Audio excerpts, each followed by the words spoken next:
Hello and welcome to the first in our Irish Pagan interviews series, which is a descendant, I suppose, of the Your Irish Connection interviews over on the Lora O'Brien YouTube. So for our inaugural Irish Pagan interview, we have Geraldine Moorkens Byrne, who has been a great friend of mine since I was probably about 18 years old on the Irish pagan scene and starting to get into things.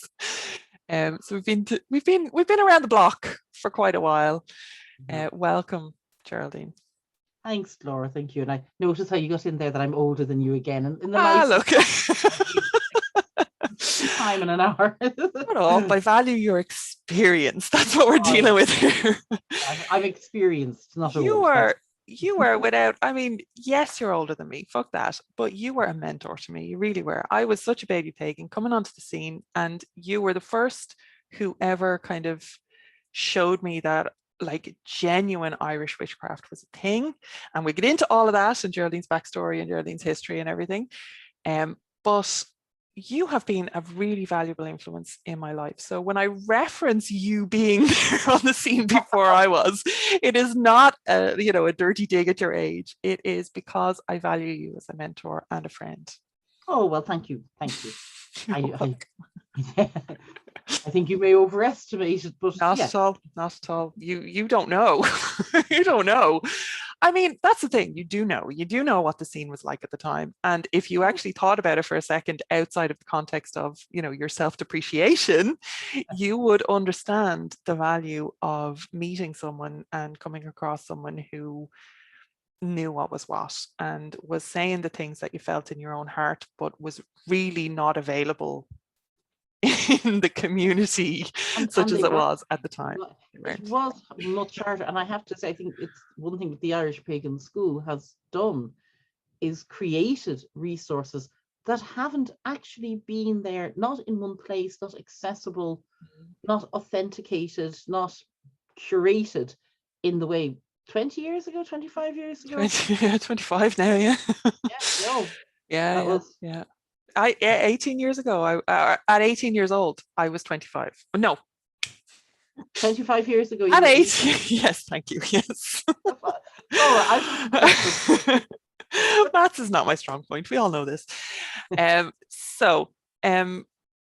For your appreciation of the Irish Pagan School, I just wanted you to actually know that you were part of the formation of that, because that is a product of all of those experiences and of wanting to have those resources available for people that just were not available for me or you or anybody else that was around 25 years ago. So that all has gone into the creation of the Irish Pagan School and the safe spaces that we host on the internet and all the good stuff that has come out of this community. So Geraldine, you were instrumental in that. So please, take a bow. I will take a bow. That's actually really nice to know. It is. It's something to be proud about.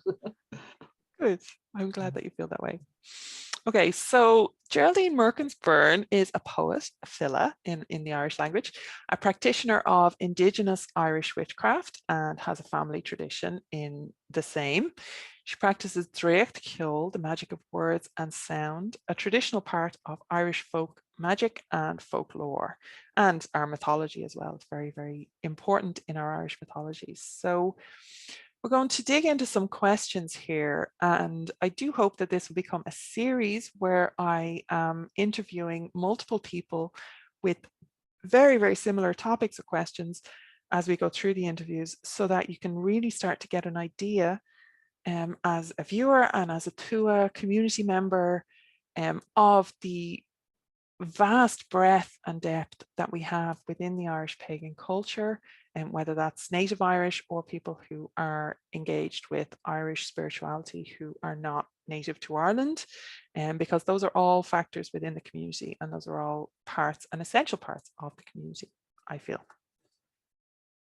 So, Chair, question one. We do have 7 questions that we're going to get through. So just so people know what's coming and all the rest of it. So question 1, when and where did your interest in pagan or earth-based spirituality begin?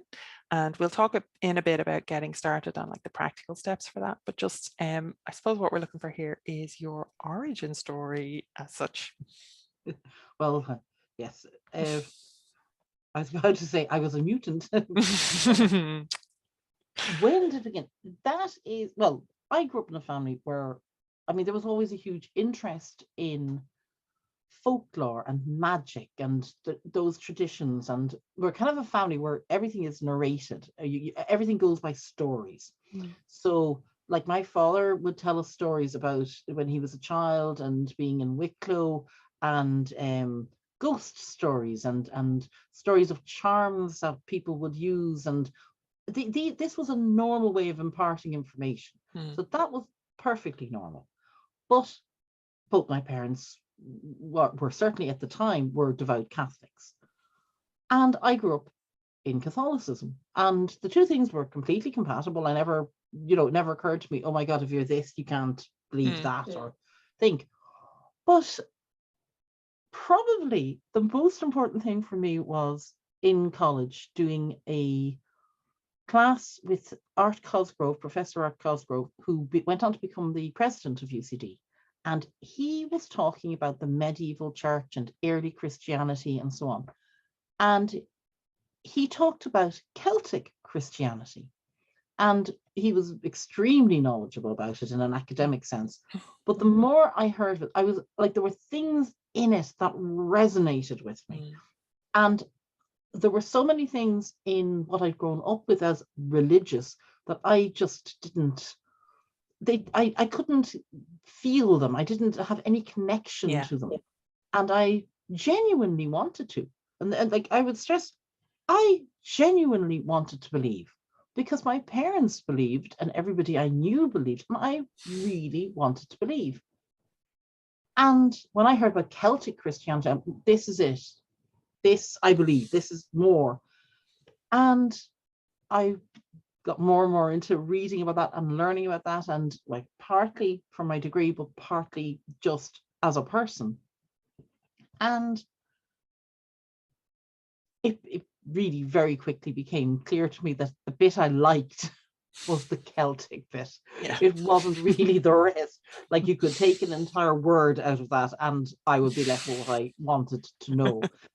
I was really lucky at the time. I was very, very lucky to know people who are extremely knowledgeable academically about this stuff, who could tell you chapter and verse, who could give you access to those resources, the literature, the traditions.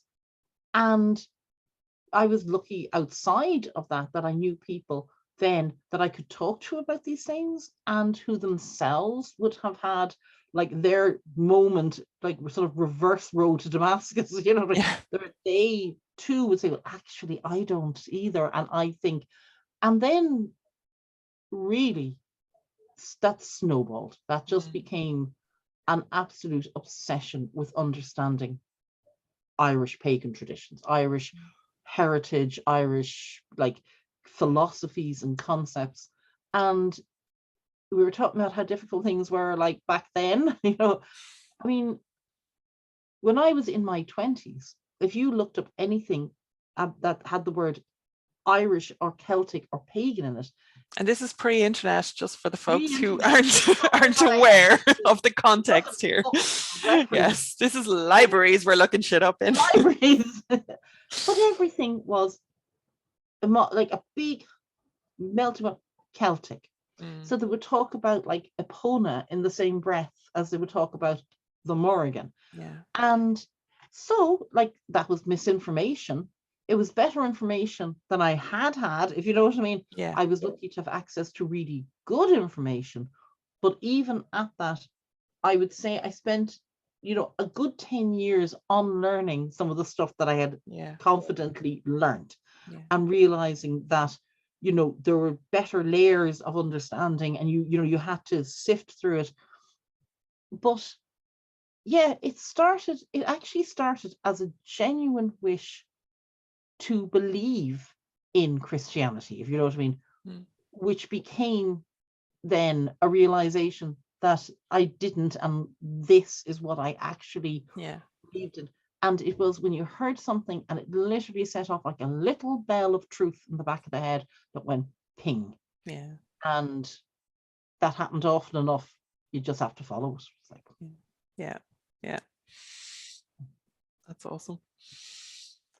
Okay, so currently, like, what does being pagan mean to you? Do you identify as pagan, or like your term of choice, whatever? Please explain. I But like, call myself an Irish polytheist. yeah, Pagan, I would use now. Pagan's it's a useful global term. It's a useful mm, umbrella term. It really is, but it's also a hideous term because everything gets mishmashed under the one thing. yeah, And it would be like if we confidently talked about Christianity without acknowledging that there's Methodist, there's Church of Ireland, there's Anglican, there's, yeah, Quaker, there's Catholic. It's used too much now as one homogenous term. And the trouble with that is that there's an awful lot out there that simply I do not believe in. It has yeah, no relevance to me. yeah, So my term of choice is Irish polytheist. And if someone says to me, well, what do you mean by that?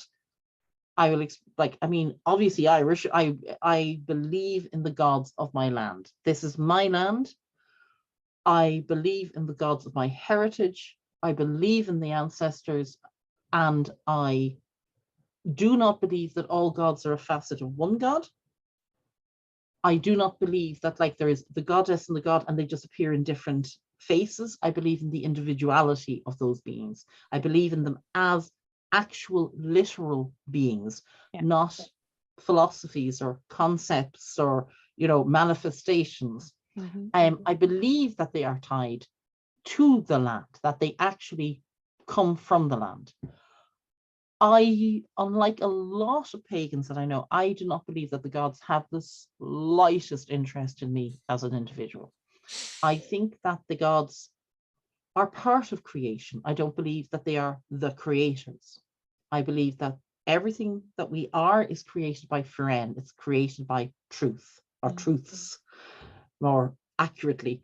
And I believe that the gods are just closer to that source than we are. They're different entities. They're like, they're relatable because they are obviously they appear in our stories and our traditions and our literature, but they are interested in the land, both in a local, like Irish sense, and in a global sense. They're interested in big things, big societal things that affect the Tuatha. They don't care if he rings me back. They don't care if I get that promotion. They're not, as long as I'm of use to them, they'll have a slight interest in me. If I'm doing work and I'm useful to them, but that's where it ends. If I need personal attention, it's my ancestors. They're the ones who'll get out there and start making things happen for me, but the gods don't care. What they want to know is, what am I doing for them? What am I doing for this Tirna Tuatha? What am I doing? And other than that, no, don't give a crap. What they care about is that. My ancestors, on the other hand, they have a personal interest in me, and they're the ones I go to for, when you kind of need something, please let it happen. It's Granny. yeah. I'm looking right at her. That's what I want. So My granddad's right there. Right there. my granddad is on the wall downstairs in the living in the dining room, and he frequently gets bothered. yeah. No, absolutely. And one of the things I love doing about interviews like this is, where somebody expresses something that you felt in your heart, but much more clearly than you probably could. That's the experience I just had right there. All right, well, there you go. That's my job. Subtitles that go along. Okay, question 3. How did you practically go about getting started, and what resources did you have available to you? For example, books, teaching, courses, events, people you met, practically what was there when you first got started? Or what wasn't there, I suppose. It was, but then there wasn't. There was. The metrical Dinshankis is available. You know what I mean? The Kinsella version of the Toyn was available. The things were there. The books are there. The literature is there. The Voyage of Bran is there. I can go read them. But like everybody, what I was hoping for was a how-to manual, that someone would go, well, here's a book, and this is what you do. I suppose I was lucky enough in that, I mean, my interest in in witchcraft, in the occult, in magic, in understanding energies and so on, I had enough of an understanding from that to know that it's not that simple. You know, you have to go, you have to feel, you have to find your way. But I remember reading articles and reading like just the few books that you could get hold of, and they all talked about the same things. They're all like, you know, you need an altar. And I was like, no, there's a great big one down there in that big grey building. If I need, you know, and there was just nothing fitted. I could never find anything. And you know, I absolutely, I had a little corner and I put things in it and I put candles on it and I looked at it and did nothing for me. It was a decorative space and I had no interest in it. And I couldn't even remember to have interest. Like I'd walk by it for 3 weeks and go, oh. Get the guilt about it. Yeah. I took it away because it was just actually making me annoyed, you know. That's fair. It's not for everybody. That probably changed for me. There were no teaching events, there were no courses. I'm that old. Like there was nothing. What there was Wicca. Everywhere you looked was Wiccan. Everywhere you looked, you'd read something and you'd look at something and everything was the same. And there was nothing, I would say, nothing truly indigenous and nothing really just organic or authentic or homegrown at all.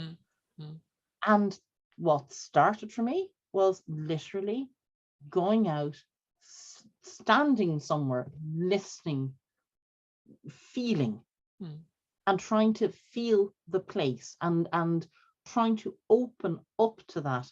And when I started doing that, then everything started clicking. Yeah 100% the same. Yeah, that's it. And I had to let go of this idea that there would be like a rule and that there would be you know, a set of instructions, because we all came up through catechism and commandments and instructions, and so it's really difficult mindset to let go of.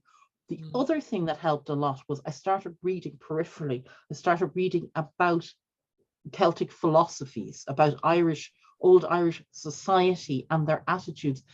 And it does help to change your mind out of a very linear, narrow way of thinking into a much more organic way of thinking. And then again, it opens doors for you. I always say, and I always teach about, you know, it's so vital to have the context of culture, whether that's ancient or modern Irish culture. If you want to be involved in Irish paganism or Irish spirituality, you really need to understand the culture of the people who were practicing that spirituality. Because if you don't have that, and that applies to me and you in a modern Irish culture just as much, you know, looking back, as it does to people who were raised in the United States who don't have the experience of being in a modern Irish culture. Like there's kind of an extra step there, you know, but it is just, yeah, absolutely. We have to work at it too. And it is just so important to have that context, because spirituality does not happen in a vacuum, you know, and it doesn't happen in a vacuum culturally. It doesn't happen in a vacuum geographically. Just getting to know the sites was for me as well, was completely instrumental. Like there's no guidebook except like the tourism kind of guidebook to sacred sites, you know. I mean, for me, we've been brought to Tara since we were kids. I mean, one of my parents' favorite places, one of my favorite places. And my reaction as a child, I could remember as a child, was wild energy. Like, I mean, stepping foot in that place was like someone switching me on. Yeah. And it took me a remarkably long time as an adult to make the connection. I'm not bright, like I'm never claimed to be bright. I remember going to Tara and I would be in my late 20s or whatever, and I just stood there and I went, oh, like I kind of think this might have occurred to me beforehand. Like, no, just being there for me, Tara for me is like the place. And I mean, I love Newgrange. I love places like that. I'll go, I bring friends. I love the whole thing. But for me, Tara is the place. Whatever it is about it, I'll go there, I'll stand there, and it's like plugging me in. I'm there, I'm happy. I've been there in rain, I've been there in the middle of the night, I've been there in snow. Yeah, that's Crocan for me. I feel exactly the same way about it. And like having that connection with a site, any site, I think is actually part of that spiritual awakening, because until you actually have that relationship with the site, that's what you're describing, it doesn't matter what site it is. It could be your local tree, like it could be anything. It doesn't have to be Tara, it doesn't have to be Rathcrogan or Crocan, it doesn't have to be Newgrange. But that connection between land and spirit and energy and entities, and almost a guardianship to it as well, and not to be too kind of forward about it, obviously, with your experience, but you can't go to somewhere like that. And again, absolutely, I've had people say that it was for them, like someone saying, well, actually, I feel that way, but it's like the local park. Is that stupid? And I'm like, no, I mean, that's your place. That's absolutely. Yeah. It just, all we're doing is, it just happens to be a known place. Yes, but exactly. Where you feel it. Yeah. But if you feel it, you have now a responsibility and duty. If you go there and you just take, that connection will be broken, and it'll be broken very quickly. You will be kicked to the curb. give. Yeah. And again, you need to have respect. I mean, I go to my place and I have different layers of connection with it.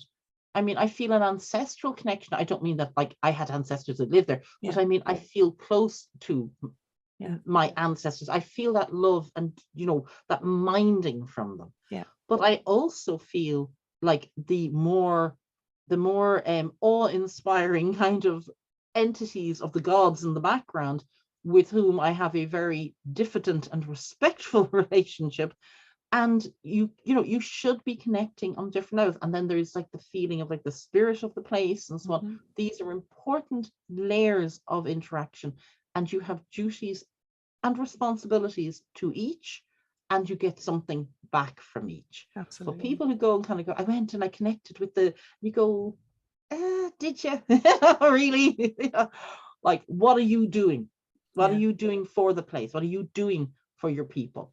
Yeah, it's not a real connection unless it goes both ways. Yeah. 100%. So question 4, what sort of things do you do on a daily or weekly or monthly or seasonal basis to explore or express your spirituality? That depends. It really does. I know some people are like, they follow the moon, and they follow the seasons, and they're very, very they're very good at observing these things. That might not be me. In fairness, you're also quite busy, sure. There is that too. I'll tell you, my primary thing, I suppose, in a way, is the first duty of someone who can, if you want to say that you can do things on a magical or spiritual or energy level, whatever form of it, your first duty is to be of use. Yeah. That's it. You are to be of use. For me, at the moment, spiritually, I mind people. I don't have time to be lighting candles or going out and observing the equinox and the seasons. I mind people. That's my prayer. Like, that's my thing. I mind people. I've had quieter times in my life where I would have absolutely, I mean, like, sound is that's my thing. And that would have been a big event. And I have friends like who would remember coming to things like for that. Like, I would have, I've gone to Tara on the solstice. I've gone places on the equinox. I've marked these things.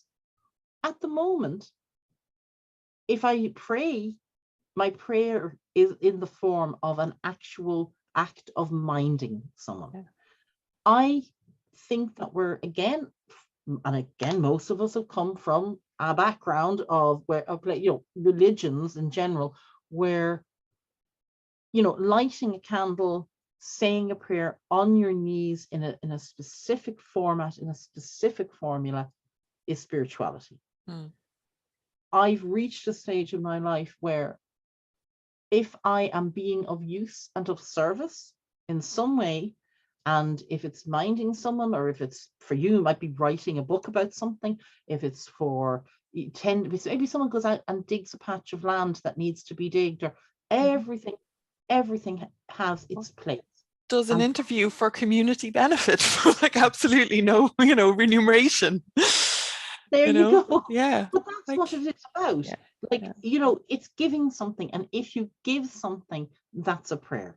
Yeah. So at the moment, my spirituality is expressed in what I do, in being of use.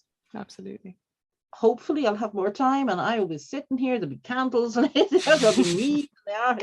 Absolutely. I love all of that, and there's nothing wrong with it. I love the bells and trappings and the, decoration and doing something and the event of it. I love that. If I won the lottery, I would buy a patch of land and I would create a non-denominational pagan temple. That's literally what I would do if I won the Yermans. There would be hot tubs. There would be, it would be fabulous. But, I'm there, not just for the hot tubs. But I don't have that. What I have is my ability to mind someone and be of use. Yeah. And that's my thing at the moment. Yeah. We work with what's in front of us. And I think that is probably the most important spiritual lesson that anybody can learn, whatever stage of your life you're at, is doing with what you have, and sometimes what you have, as you say, will be the bells and the whistles and the time and the space to devote to like writing a ritual and, traveling to an event and, coming to Ireland if you're outside of Ireland and, making a big production out of things. And that's all amazing and fantastic. And it all adds to your general kind of woven tapestry over your lifetime of spiritual experience. But whatever phase, I that is so well expressed, Jerry, and it's so relevant, I think, to so many people, especially in, in current climate and in current times as we record this, of just taking care of people and, that kind of carer role. Sometimes that carer role is just for you, and that's okay too. Yes. Self-care is an act of prayer as well. Yeah. Like, we're not talking baths with rose petals and, just treat yourself and all that shit. Like, we actually talked about this before we came on camera, and that how the burnout especially in female presenting people and people who are, socialized as female in the world, there is such a burden of responsibility and such a burden of care, and we don't take care of ourselves in too many situations, and it does lead to burnout. And that is just an important thing, I think, to bring into anybody's spirituality is if you're not taking care of yourself, then you're of no use to anybody, any gods, any ancestors, any deities, any causes, any community. You are just not of use to anybody. So like, where do you give back if you don't have anything to give with? So 100%. It's not. My friend Vinnie Woods, I think Vinnie, my friend Vinnie Woods told me many, many years ago, and I think it was the first eye-opening experience of like that kind of self-care. It was the first time anybody had given me permission to take care of myself. And Vinnie told me I was concerned that I was being selfish by trying to set some boundaries, and was coming from a very traumatized and abused place, in fairness, at the time. And really didn't know my fucking arse from my elbow. But he gave just the simplest advice of, it's not selfish, it's self-full. And that stuck with me, and it resonated with me. And like I said, it was the first time anybody had given me permission. So if whoever is listening to this, if nobody has given you permission to take care of yourself first as a genuine act of service, service to yourself and responsibility to yourself, but also service to your community, to your gods, to your ancestors, to your religion, to the world, you have a responsibility to be self-full. And, me and Jer highly recommend and endorse this for whatever that's worth. For whatever that's worth. That can be a perfectly and genuinely way to explore or express your spirituality. Yeah. And sometimes as well, in terms of spirituality, we grow. So we go from one level of understanding, and then life experiences deepen our level of understanding, and people teaching us and hearing other people's experiences that we may not have had to deal with teaches us, and so on. But sometimes between those little growth periods, if you don't rest, if you don't have self-care, you won't progress. You won't actually grow any deeper in understanding. So, you know, it isn't selfish. You're absolutely right. And it is spiritual in many ways to take that time. Yeah, definitely. And, you know, not just for women. I know we just focused on women, but or female presenting people, but it is relevant for everybody. Just, you know, I'm trying to save myself some trouble in the comments. I'll field those ones. Don't worry. So, question 5: how important is it to you personally to be in Ireland physically? You know, and what is your relationship with the landscape here? I mean, as I'm lucky enough to be born in Ireland and to feel that spirituality and that link is for me. I do sympathize with people who are not born in Ireland but have that link. Yeah. It must be so difficult, especially if there's, you know, responsibilities or, I don't know, economic reasons or anything that you can't physically get here. Like, we have the utmost of sympathy for that, believe me. We do, absolutely. It is important. I don't think it is, for me personally, that connection is a fundamental part of who I am. And I think that if I hadn't that, it would be very difficult. I have family who are Belgian. My mother's family was from Belgium. I love going to Belgium. I love Belgium. Like, if I don't cheer for Ireland, I'm cheering for Belgium. But I don't have the same connection. I've been in parts of Belgium where I felt a physical, like, this is the land of my ancestors, you know, this is my flames, these are it. But not in the same way that I feel in Ireland. So, I mean, for me personally, it is very fundamental and very important.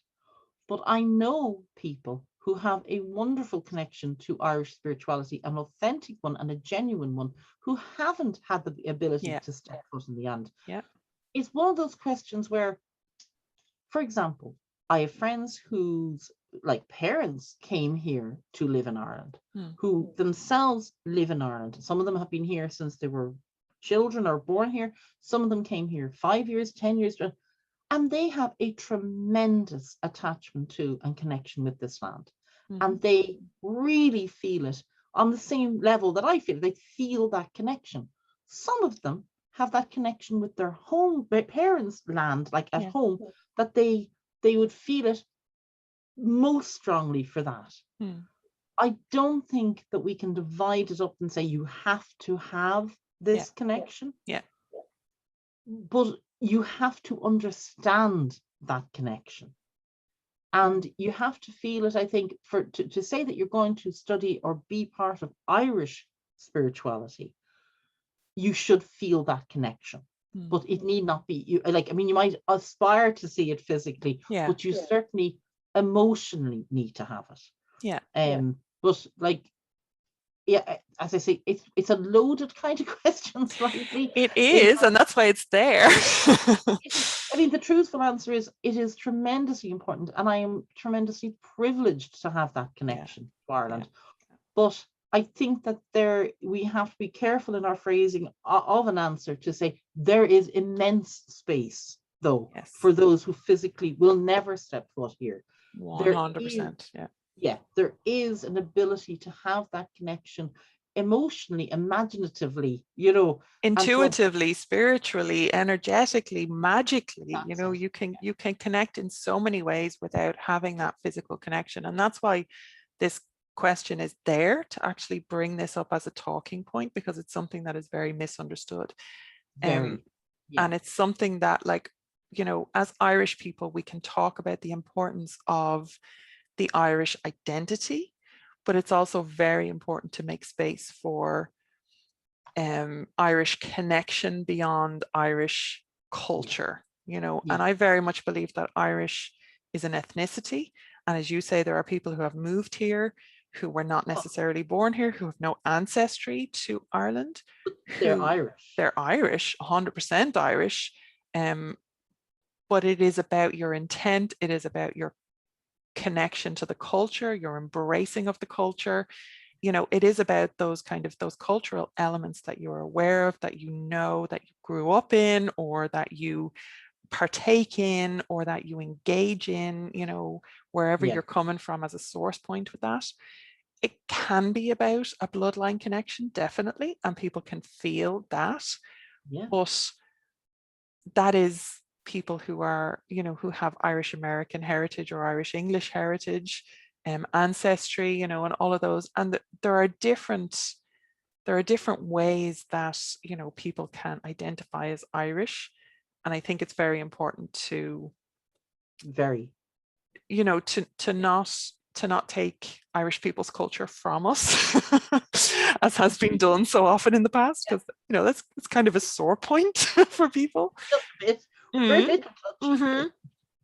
it also does raise these kind of like knock-on sore points then, if you like, of like, how important is it to be here physically, you know, and what about all the people who can't be here physically?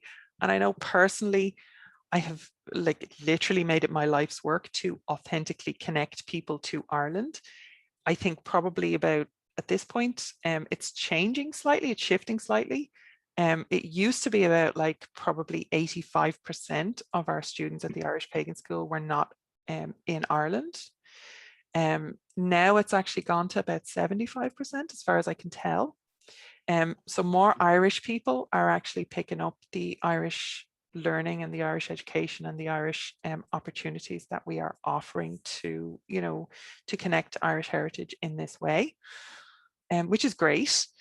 But it still means that 75% of our people are not in Ireland physically, you know, and it's something that I would get accused of a lot because I talk about Irish culture and Irish heritage, you know, and kind of the important distinctions between like calling yourself Irish in inverted commas and being Irish and being Irish, you know, and why it's important to differentiate that. I get accused a lot of like, nobody who wasn't born in Ireland can be connected to Irish spirituality, and that's simply not true. So it is one of the reasons that I put this question in here, because I want to give other people's opinions, not just my own, because I know that most Irish people, and certainly most Irish pagans that I would be in contact with and relate to in any kind of a positive way, would have a very similar, not the same, but a very similar attitude to me, that you know, you don't have to be born here to be connected to Ireland in a very authentic and very present way, you know. And something I do find myself saying to people quite a lot about this is, like, it is not that long ago that most people lived and died within a very small area of Ireland.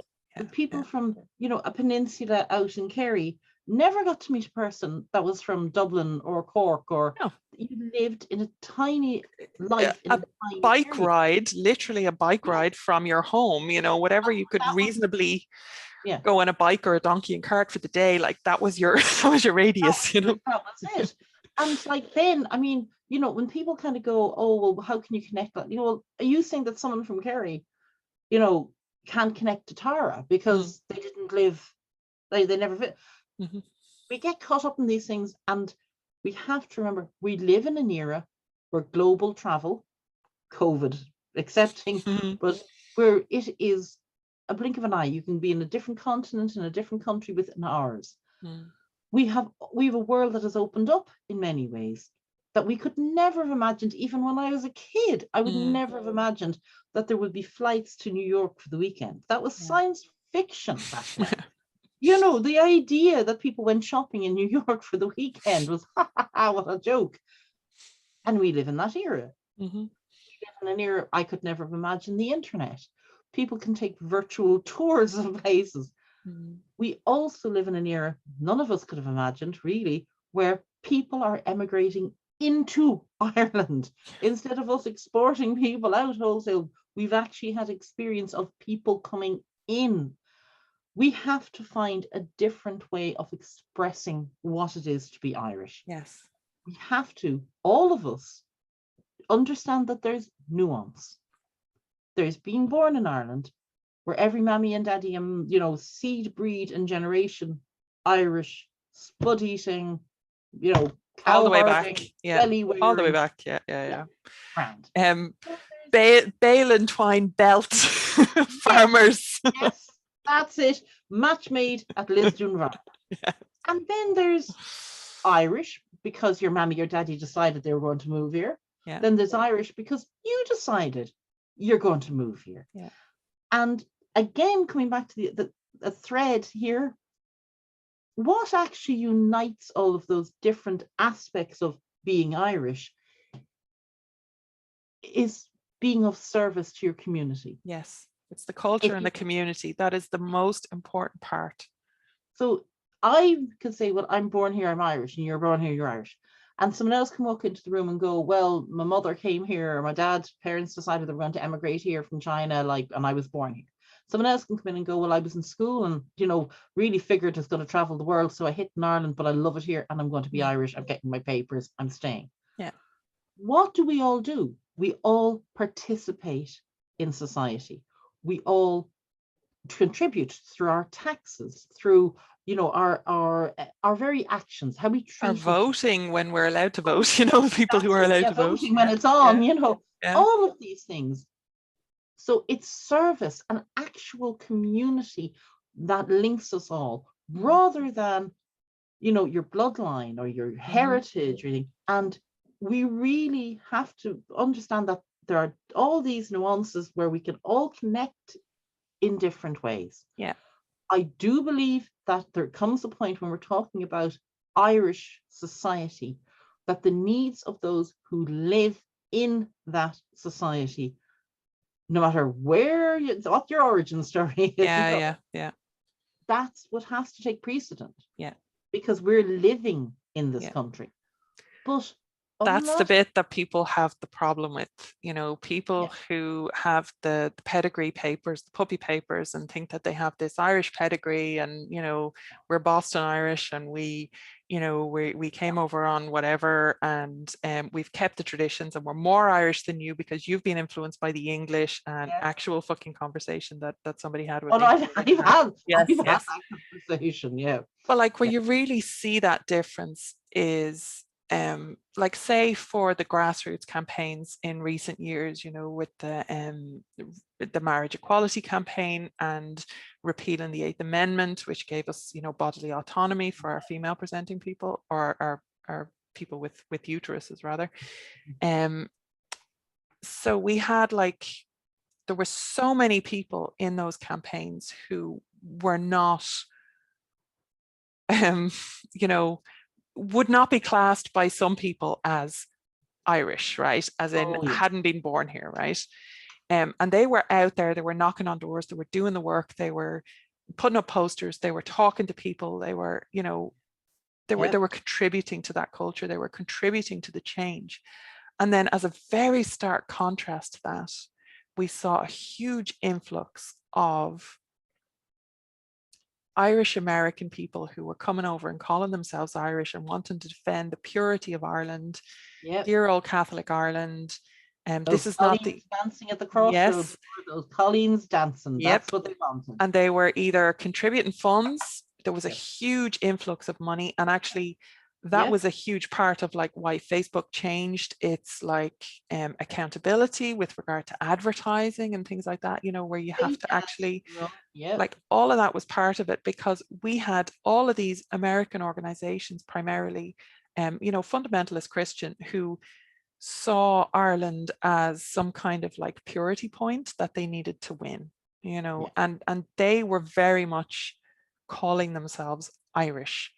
And, you know, coming at this from that complete opposite end of the spectrum to what, you know, as history has borne out, to what Ireland actually wanted and needed as a people, as a society, as a culture, which was change and removing the yoke of the Catholic colonization, you know, that was keeping us. Museum.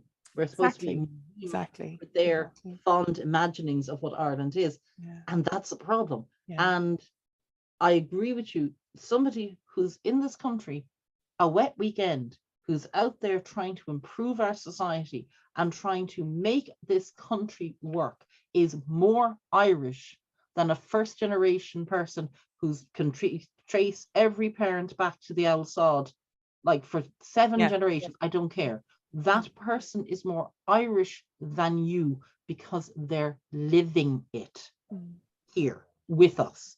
They're in the fight right here with us. So yeah, definitely. So that is why we have this question as part of it. And the rant. Yeah, but like we're gonna get different perspectives on that as we go through. So you know, it is important to open up this conversation and to just have these conversations with people, because for a lot of people, and like we're not trying to diss on anybody, because a lot of people have grown up with this stuff as writ, you know, as this is how it is because this is what we were told, you know, this is what we were told that it means to be Irish. It means tracing your ancestors. It means having that ancestry.com genealogy, you know, certificate framed on your fucking wall. It means, you know, this is what being Irish means. It means fucking, what is it? Bacon and cabbage on St. Patty's Day. You know, it's all of these things that we're not trying to fault people, because, you know, when you don't know any better, then how the fuck could you do any better? You know, and that's fine. We're not having a go by having these conversations. We are trying to open up your perspective. We're trying to give the reality of the situation here in Ireland and what that actually means to Irish people and what is important to Irish people. And that's why this conversation exists, basically. Absolutely. And I think maybe just important to reiterate that, you know, there is a huge amount of sympathy for the person who is trying to create that, because very few people left voluntarily. That connection was broken through trauma. So we also need to make allowances and respect for that as well. But other than that, yeah, and there is a lot of compassion, and there's a lot of compassion for people who show up, even if they have, you know, done the usual things or said the usual things or acted in the usual ways that make Irish people roll their eyes. There's a lot of compassion for people who show up and say, actually, I would like to learn, you know, and I would like to listen. And that is the most important thing, you know, is as Ger says, you know, making that space for the people who actually live here to have their say, you know, and that's what the Irish Pagan School tries to do, like, is to actually hold that space, create that space and hold that space, because it gets encroached on a lot. It's hard to hold those boundaries, hold the wall, you know. It is, but we try. That's the work we do. So everybody's favorite question.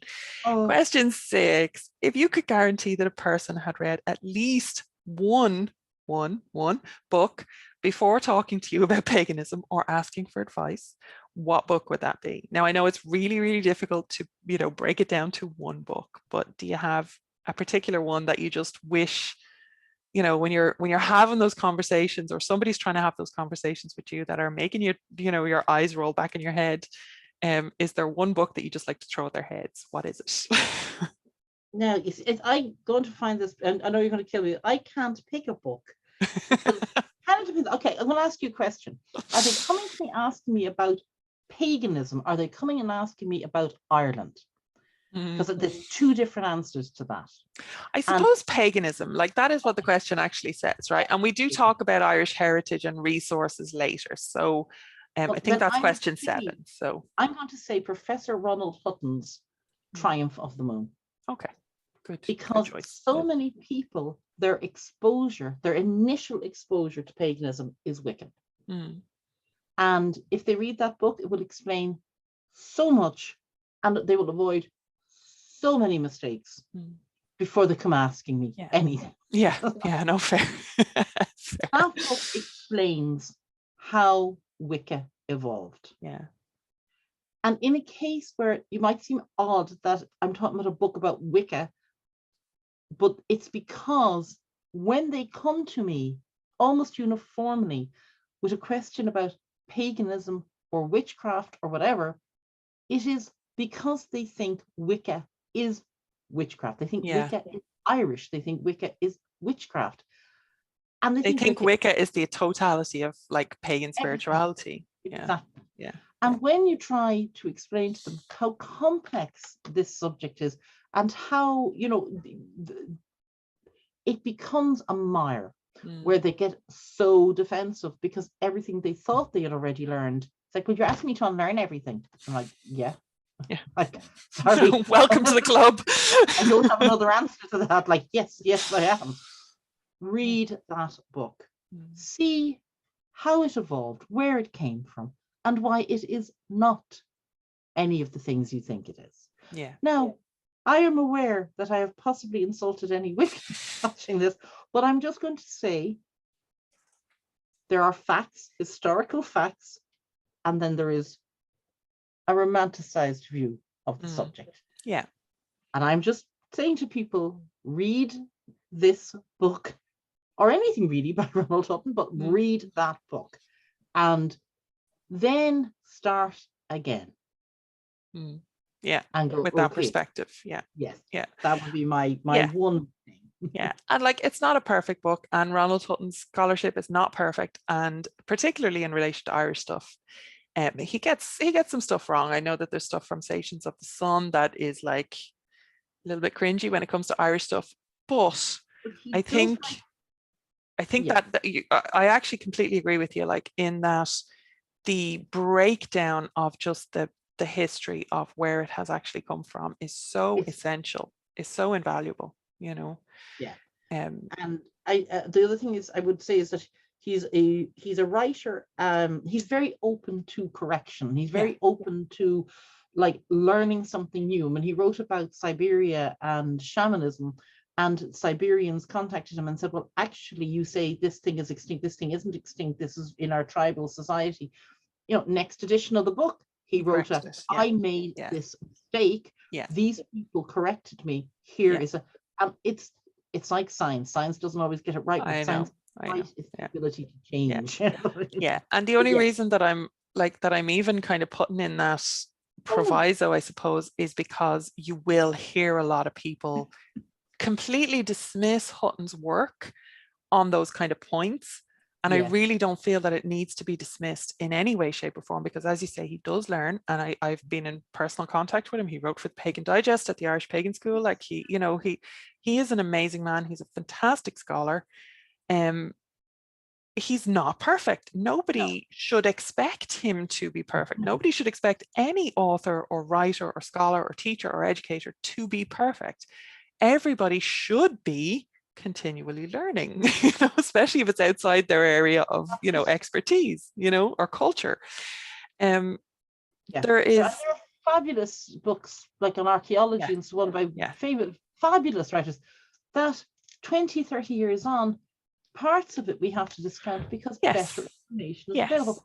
You have to take it for its value, for a given value of, but that I agree with you. You can't dismiss it all because one or two little things have changed or are different. And I think there is a tendency to dismiss everything because you don't want to deal with anything that's in the book, and that is a problem. And that's one of the main reasons that I'm bringing this up here, because that is a problem that I see regularly, where it's like one tiny thing that could be problematic with an entire book or a person or their teaching or something, and suddenly it's gone and we never have to deal with that again or think about that again, you know.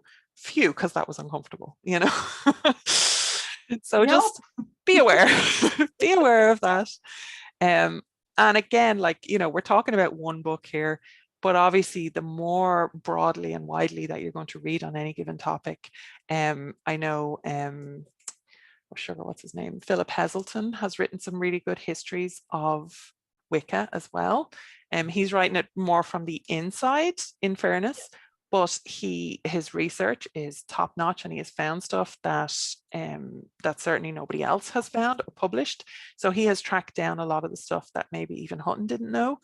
So Philip Heselton is definitely one to go to on that. You know, and there's so many different books that you could read, but as you say, you know, this is just kind of, this is the one book Yeah. that This is the piece it of will bother solve a me. lot of problems. You Just know, like so many times I get asked questions, and I just feel like if you read this, you wouldn't be asking. just throw it at their head. This is the one that we want to, you know, have on Obviously. speed dial. Absolutely. Yeah. Okay. So question 7. What advice do you wish someone had given you that you would like to give people starting out with Irish heritage? So this can include book recommendations on, you know, Irish heritage specific Oh, yeah. stuff if you want. But mostly, like, one of the main reasons I do this work, and, you know, I know that this is something we've talked about a lot, is because when I was coming into it, when we were coming into it, there wasn't the resources, there wasn't the advice, there wasn't anybody giving support. So like, we are trying to be the ancestors we want to see in the world. You know? So Well, in that position, like, what advice would you give somebody? first piece of advice would be read everything. Read it, keep an open mind, and the more information you can get, the better you'll be able to make choices. Your choices will be better choices because you have more information. Yeah. And I think the trouble, and I understand there's a lot of people maybe coming to alternative spirituality, and they'd feel, I'm not academic, I don't want to be reading a load of like boring history books or whatever. But you don't have to read boring history books. You can read blogs, and you can read question and answers, like in a forum. You can read, you can read things that people are sharing You can about their listen to own story archaeology podcasts. You can, Oh, you know, yeah, you can absolutely. Yes. Take Irish that. folklore, you know. I'm Yeah. not necessarily saying that you have to do a degree in Irish history or Yeah. anything like that, but I'm saying you need information. And an informed choice will always be a better choice. The other advice I'd give, sort of on a personal level as well, though, is be easy on yourself. Like at the beginning, I was saying, like, I did not set out to become an Irish polytheist. It was the furthest thing from my mind. Go easy on yourself. You will change your mind and you will grow. And that's okay. And it's also okay to make mistakes. And it's also okay to fall out of love with the process. It's okay to prioritize other things. You know what I mean? It is okay. You will get there if it is an overriding arc within your life to grow and learn and have a better spirituality of whatever form that takes for you. You will get there. But there will be times when it won't matter to you, when it's just not your priority. There are other times when it will literally be your life-saving life raft in the obsession. Yeah. And both are okay. When it comes to Irish heritage, though, I would say, yes, absolutely learn about Old Ireland, but also learn about modern Ireland. And do you remember the article? I wrote a thing for the Page and Digest, and it was just like recommending different books and why. Yeah.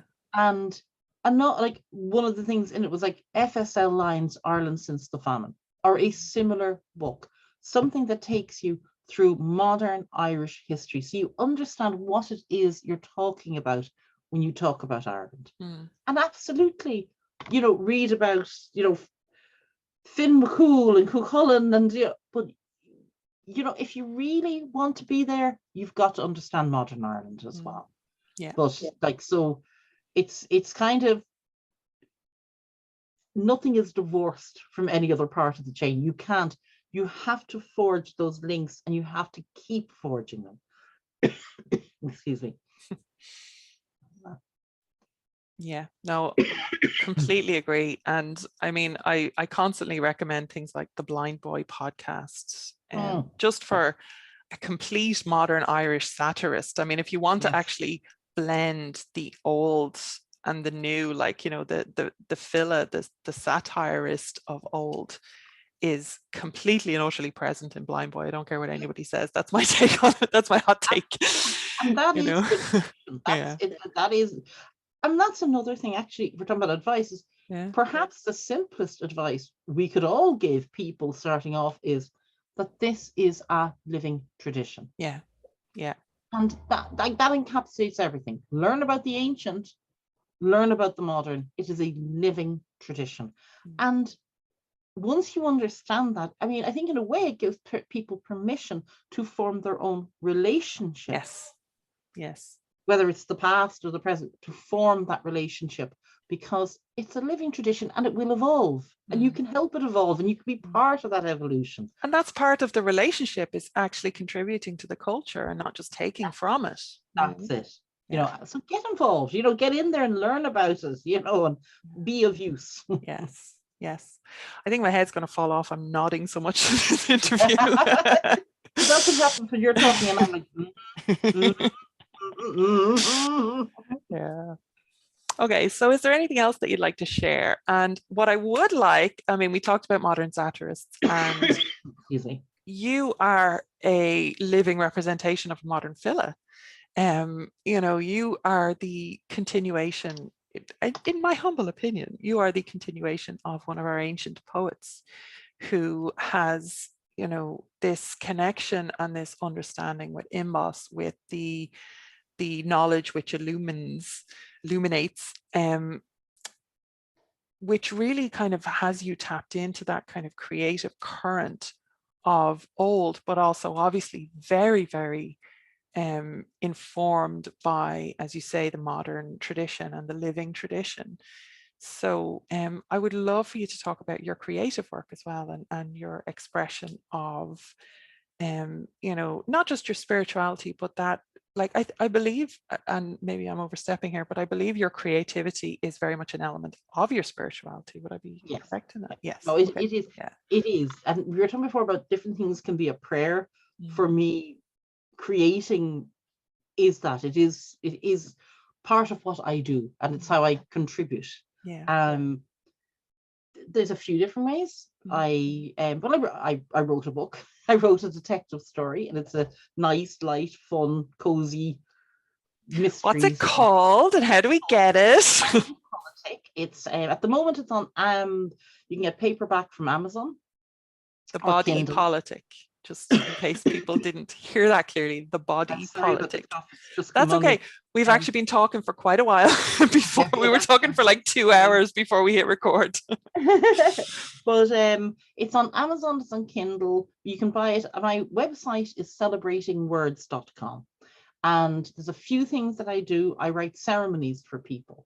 Some of them I get paid to write, and some of them I do as community service. And on that website, my books are there, and all the links for buying them and everything are there. So at the moment I have The Body Politic out. It's book 1 in a series, and book 2 is out in November, in time for the Christmas market. Brilliant. My collection of poetry is Dreams of Reality. Again, by Geraldine Moorkens Byrne. If you Google that on Amazon, I will actually put a link to your website, and we're going to put a link on screen in the next slide, I believe, to your Goodreads as well, and to where you can get the stuff on your Irish. Actually, it'll all be there. Put that up right now. But my poetry book is there, and it's well, that's kind of like 30 or 40 years worth of poetry. Yeah. A lot of it published work. Your poetry is amazing, Ger. I have to say, like, that was the first creative kind of insight that I had into kind of what you were doing on that level. And your poetry has always blown me away. It's really stunning. So and I really appreciate that. I am primarily a poet. I mean, that's what I do.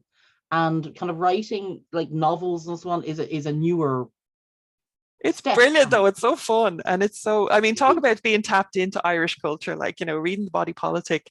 And it's just about, you know, it's such a slice of life into this particular like Dublin scene, you know, and modern Irish culture, and like the politics, obviously, and the intrigue and the murder mystery. And it's funny as well. It's so funny. And it's, you know, it really is kind of representative of the Irish sense of humor too, is very present there. And I think that people would really enjoy it. So definitely check out. I hope so. Look, people have said they enjoyed it. So, yes, you know, yes. I enjoy writing it as well. Like, so it's meant to be a bit tongue-in-cheek, and it's a bit of escapism. Yeah. In a way, it's a bit of community service. It's just something for people to read and just get out of their heads and have a laugh, and you know what I mean, and hopefully like the characters and so Yeah. on.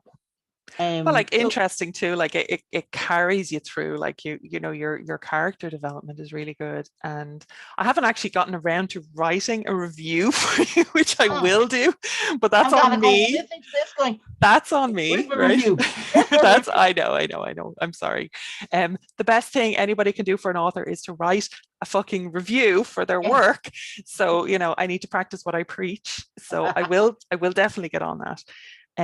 But yeah, your character development, your actual storyline is really good too, you know. So it's Well, I thank you, and I will actually say that book 2 is better. Like I can even see myself that it's I have improved. You know what I mean? And of course, things. yeah. But Be weird if you didn't like. that was my big event.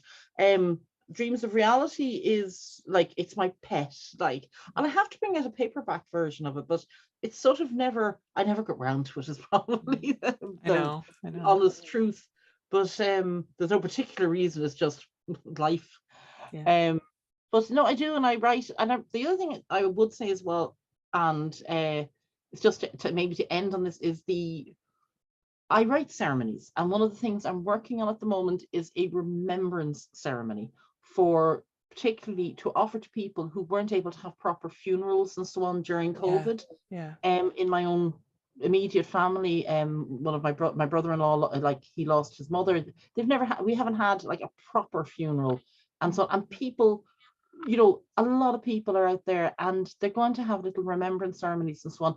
So what I'm basically doing is I'm producing a structure, but as a community service thing, if anybody wants me to write for them, to take that structure and tailor it to their particular loved one, anything like that, I will do it for them. It's a free service, and they can just contact me on Celebrating Words, and I will do that for them. I'm not like anytime from the second half of July onwards, that's going to be a focus for me. Brilliant.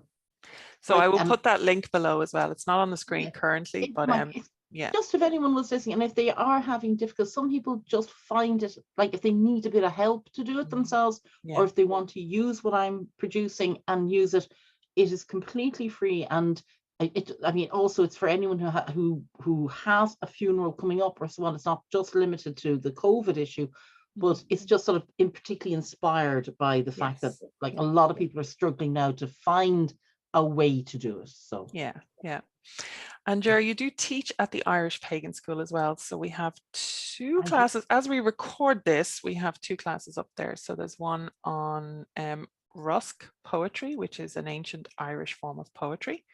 And there's another one on Dríocht Ceol, and both are absolutely phenomenal, I have to say. So I loved teaching both of them. There is a link on the screen here, and again, that will be below in the information and notes, and that will lead you directly to Geraldine's courses, which are available at theirishpaganschool.com. And obviously in the future, if there's any extra ones, they will be listed there too under the same links. So you can definitely check that out as well. And if you would like to support our ongoing community work and see more interviews like this, please comment below for a start and make sure that YouTube knows that you have enjoyed this. But also you can go to patreon.com/Irish Pagan School and just support this kind of work and this series of interviews.